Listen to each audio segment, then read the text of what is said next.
We provide you the platform to turn your dreams into reality. Give wings to your aspirations with KR Mangalam University. Putin के भड़कने का कारण सिर्फ सुरक्षा की guarantee नहीं है, बल्कि वो अपनी तेल रिफाइनरीज को निशाना बनाए जाने से भी बेहद नाराज है। दरअसल हाल के दिनों में यूक्रेन ने अपनी रणनीति में बदलाव किया है और अब वो रूस के ऊर्जा ठिकानों पर लगातार हमले कर रहा है।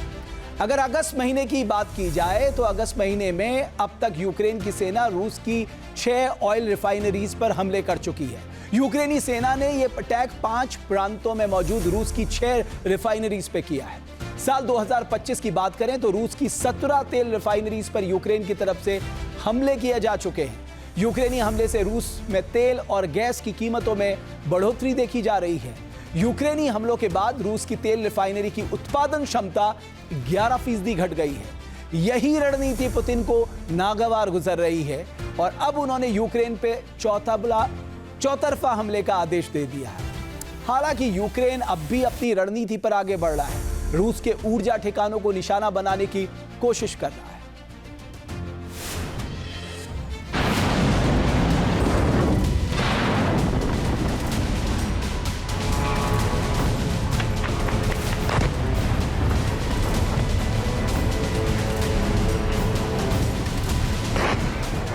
रूस के मिसाइल और ड्रोन हमलों पर यूक्रेन ने भी तगड़ा पलटवार किया।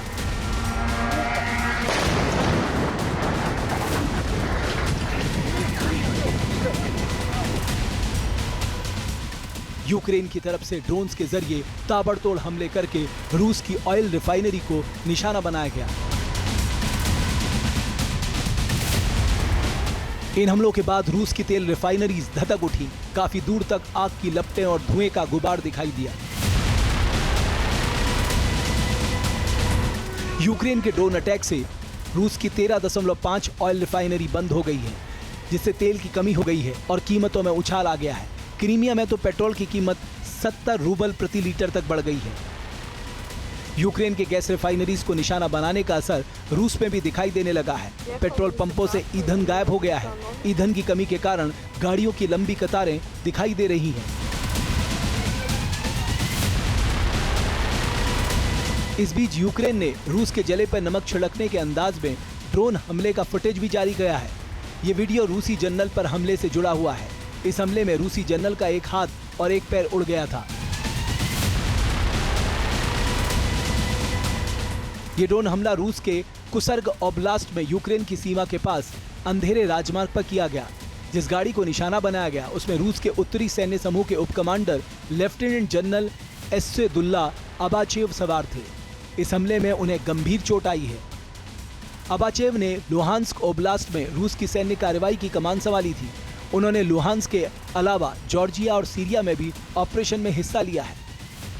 रूस अबाचेव को हीरो की तरह देखता है, कई बार सम्मानित कर चुका है, जबकि यूक्रेन उन्हें युद्ध अपराध का दोषी बताता है। रशिया, यूक्रेन और अमेरिका की वार्ता के लिए रशिया ने ही मना कर दिया अमेरिका को कि आपके आने की आवश्यकता नहीं है। लेकिन जो द्विपक्षीय वार्ता रशिया और यूक्रेन में होनी थी उसमें भी यूरोप की कंट्रीज ने अड़ंगा लगा दिया। तो इधर रशिया के विदेश मंत्री ने भी कह दिया कि ये गारंटी नहीं है कि इस द्विपक्षीय वार्ता में पुतिन खुद हिस्सा लेंगे, उनका कोई वरिष्ठ प्रतिनिधिमंडल भाग ले सकता है। यानी कि ना तो Ukraine because of European countries इसमें भाग लेने का अभी इच्छुक है और ना ही रशिया। इसका मतलब ये हुआ कि ये युद्ध अभी खत्म होने वाला नहीं है और आगे चलेगा। इस बीच यूक्रेन ने काला सागर में रूसी गश्ती बोट को भी नष्ट कर दिया। यूक्रेन की सैन्य खुफिया एजेंसी HUR ने खेरसान ओब्लास्ट के जालिजनी बंदरगाह के पास काला सागर में रूसी गश्ती नौका पर हमला किया। इस हमले में चालक दल के 5 सदस्यों के मारे जाने की खबर है।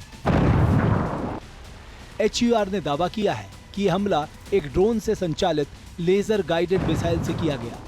यूक्रेन के ताज़ा हमलों, तेल रिफाइनरीज को नुकसान पहुंचाने और रूसी जनरल को निशाना बनाने के बाद दोनों देशों की जंग और भड़कने का खतरा मंडराने लगा है। ताज़ा हालात दिखा रहे हैं कि रूस और यूक्रेन के बीच सैन्य टकराव और कूटनीतिक बातचीत साथ साथ चल रही है। ट्रंप के भरसक प्रयासों के बावजूद पुतिन और जेलेंस्की के बीच बातचीत की संभावना नजर नहीं आ रही है। जानकार मानते हैं कि जब तक दोनों पक्षों को वास्तविक राजनीतिक और सुरक्षा गारंटी नहीं मिलती, तब तक सीज फायर पर सहमति संभव नहीं है।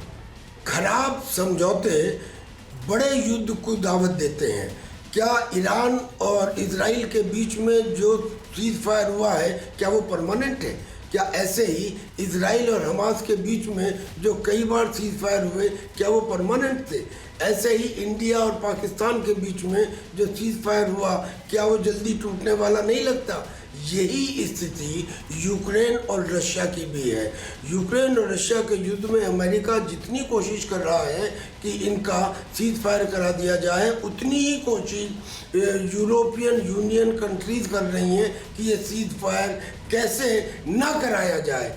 तो कुल मिला के स्थिति ये है कि हमें लगता है ये युद्ध अभी और भड़केगा। जाहिर है कि रूस पश्चिमी देशों को चुनौती देने से पीछे नहीं हटेगा और यूक्रेन अपने अस्तित्व की लड़ाई लड़ता रहेगा। ऐसे में युद्ध अभी और लंबा खिंच सकता है। जहां भक्ति है हर शब्द में, कथाओं में छुपे हैं दिव्य रहस्य और ज्योतिष देता है जीवन को दिशा। धर्म से जुड़ी हर बातों को जानने के लिए हमारे चैनल स्तुति को सब्सक्राइब करें। चैनल पर जाने के लिए इस लिंक पर क्लिक करें।